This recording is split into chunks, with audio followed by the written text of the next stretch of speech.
Lately, it seemed as though dodging sharp objects was my new pastime.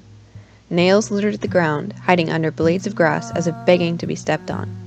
Handsaws and blades were interchanged for bigger, sharper blades to slice through wood and metal.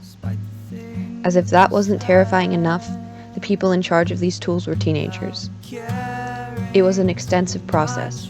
I spent months preparing for a week-long trip to the Shenandoah Mountain vicinity with other volunteer people of my age to repair houses for low-income and disabled people who could not afford to have the work done themselves. As soon as I hopped out of the van, it was as if I was transported to a completely different world. Coming from the lush, opulent, upper-middle area class of Northern Virginia, seeing rundown trailers falling apart and rusting away was a new experience. The mobile homes spread for miles, as far as the eye could see. I couldn't stop thinking how someone could fathom living in such a death trap.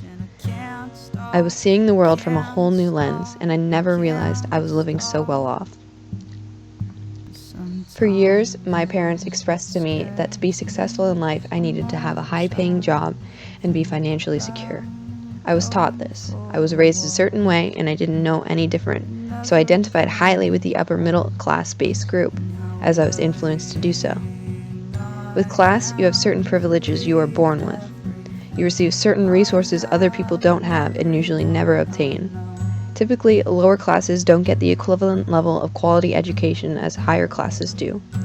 More money is spent and put into education of higher classes because more is expected of them.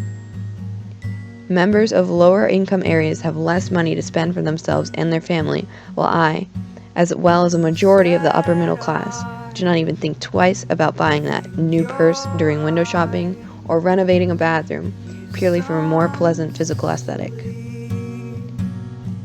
None of those people living in those rundown trailers could have had any of those things. As I left the surrounding area, the scenery returned to a cleaner, nicer expanse. However, my mind could not return to the way I thought things were before I went on this trip. My perspective on my class as well as others have been influenced by my travel, and I am without a doubt an undeniably privileged person.